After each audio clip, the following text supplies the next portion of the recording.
What if the greatest obstacle to our peace isn't something external, but something internal, something we carry within us every day? Fear. A force so powerful, it can shape our decisions, control our thoughts, and cloud our perception of reality. Fear of the unknown, fear of failure, fear of losing what we have, fear of what others think, and even fear of being alone. We live with these fears, sometimes without even realizing how deeply they've taken root in our lives. But here's the question: why haven't we faced them head-on? Why haven't we put as much effort into understanding and overcoming fear as we do into preparing for the challenges we can see coming, like war, failure, or loss? Just think about it. We have entire industries dedicated to preparing for war, investing vast amounts of energy into strategies, technology, and defense. But what about the war within, the battle against fear? Why haven't we applied the same level of diligence to understanding and conquering this force? There's something deeply unsettling about this question, isn't there? And yet, we tend to avoid it. We distract ourselves with everything else: our careers, our ambitions, even our relationships, while fear quietly lurks in the background, influencing our choices without us even noticing. So, what if we could change that? What if we could stop trimming the branches of fear, those surface-level manifestations, and instead address the root of it? What if, together, we could uncover the cause of our fears and set ourselves free from them once and for all? This isn't a journey that will be solved by simply understanding the words or concepts. We need to go deeper, to explore the very nature of fear itself and how it controls us. Let's stop running from it and start facing it. The time for truth is now, and it's more urgent than ever. Are you ready to begin this journey? To confront the fear that we've all been avoiding? To discover the peace that comes not from running from fear, but from understanding it, from taking it on with courage and clarity? Let's dive in. The origins of fear have been elucidated in many ways by psychologists and therapists. It may be pointless if we could put their words aside. After all, they might just have been words. They could be just as frightened as you are. Probably both of you. I know they're terrified of something because I've met a few of them. So, the issue remains unanswered. Why? Can we put an end to fear? That is going to be investigated.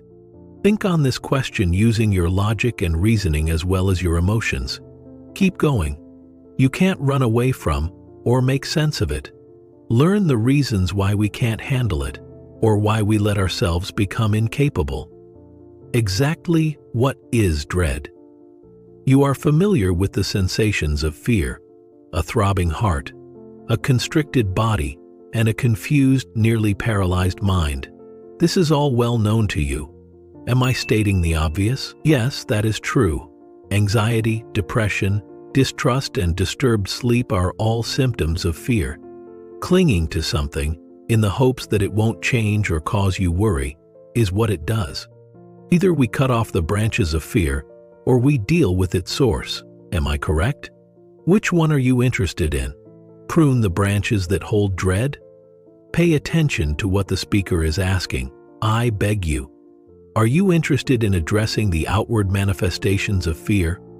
Similar to a tree with numerous branches and leaves, there are 1,000 anxieties.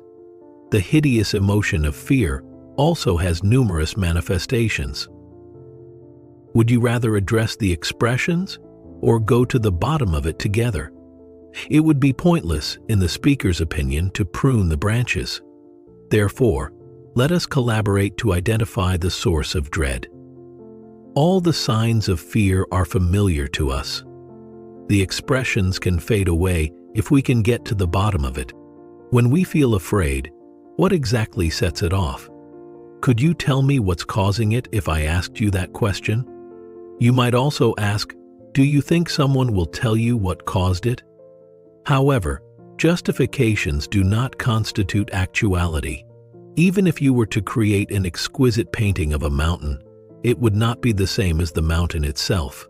A term like fear does not mean fear. Am I correct? Words like fear have the potential to make people anxious. Thus, the intensity and magnitude of terror are at issue, rather than the definition or term. Not that I tell you and you agree. Rather, we are working together to figure it out. The truth must be yours and no one else's. Truth alone is sufficient for survival. You cannot coexist with the truth as perceived by another.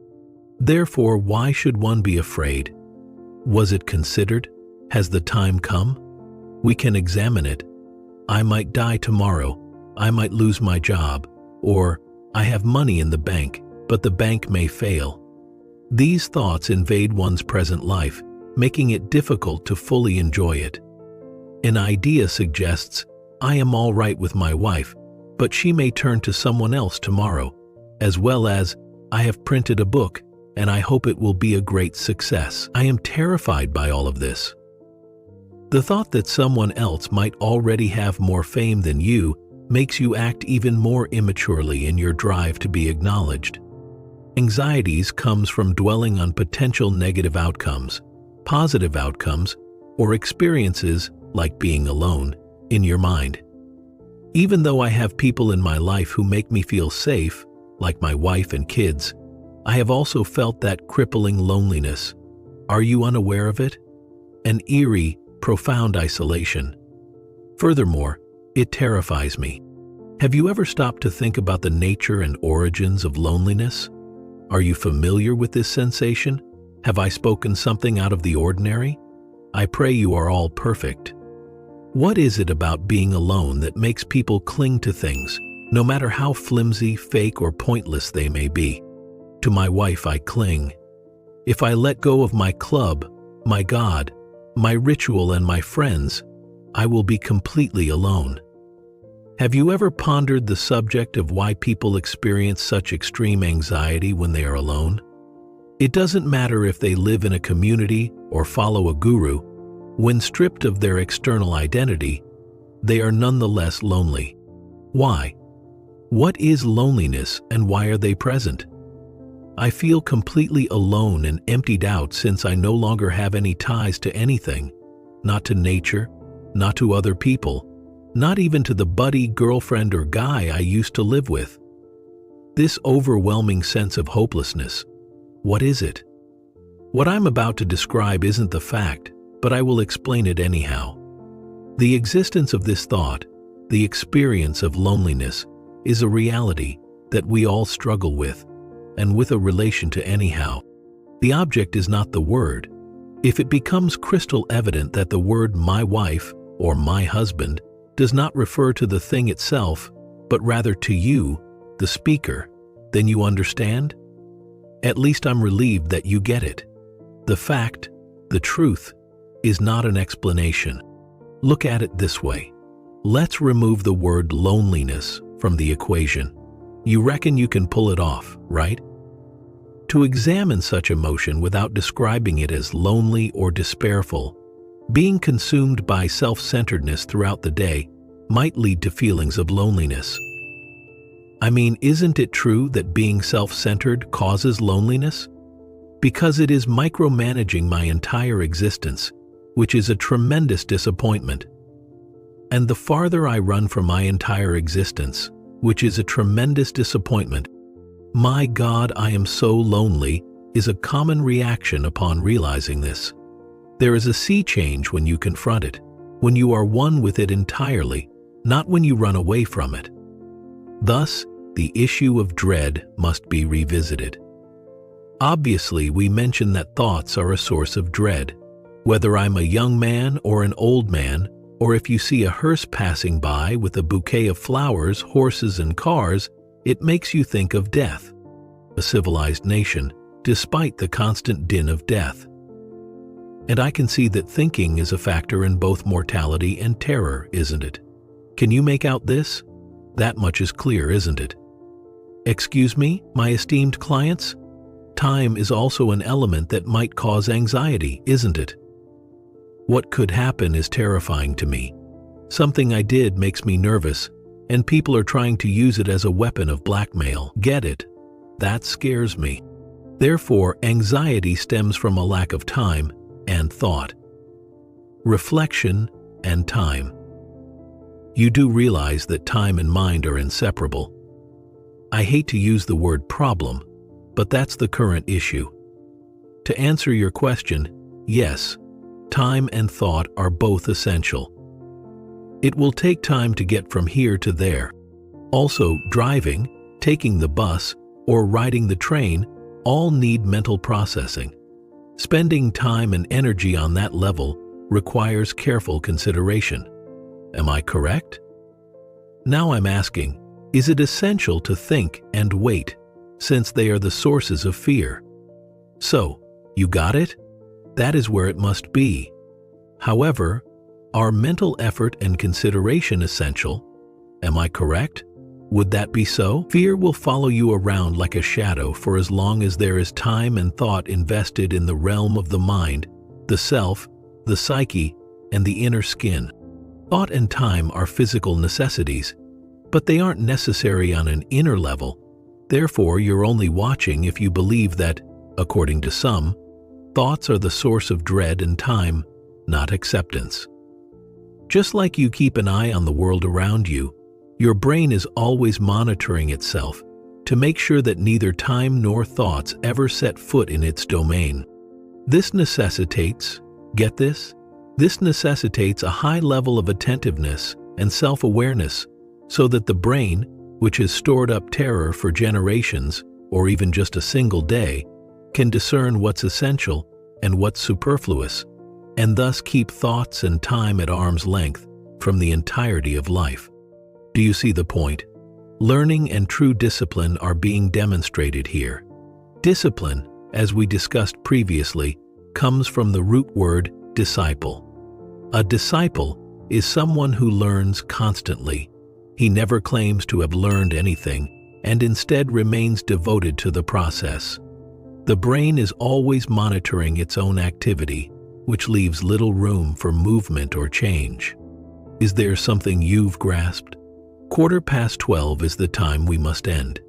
You see, folks, the problem is that we take in a lot of information, have a lot of knowledge, have read a lot of books, asked a lot of people for advice, and traveled all over the world to discover more. But we never demand that we ask ourselves profound questions. So, our inquiries are consistently unsophisticated. Our lives become extremely surface level as a result. On the other hand, if you engage in introspective questioning, that is, inquiries that prompt you to consider your thoughts, feelings, and the speaker's words in isolation, you will eventually find out what you need to know on your own. To conclude, fear is not just an external force we face, but something deeply embedded within us, influencing our thoughts, choices, and actions. It arises from our thoughts about the future, our attachments to the past, and our fears of the unknown. But in confronting it, we discover that the root causes of fear are often tied to time and thought, which perpetuate our anxiety. To truly overcome fear, we must look beyond its surface manifestations and address its core, recognizing that fear thrives in the psychological realm. By cultivating awareness and discipline, we can free ourselves from the grip of fear, ultimately finding a sense of peace and freedom that transcends external circumstances. This journey of self-discovery, free from external validation or answers from others, leads to true freedom, where we no longer seek gods or anything outside ourselves. Through this process of deep reflection and understanding, fear loses its power, and we become free to live authentically. Make sure to subscribe to this channel if you want to continue on your journey of self-discovery and live more in the present moment. Leave a comment saying now if you felt this message spoke to you and would like to keep growing in the future. Feel free to hit the like button or share this video with someone you think could use a little nudge to be more present and attentive.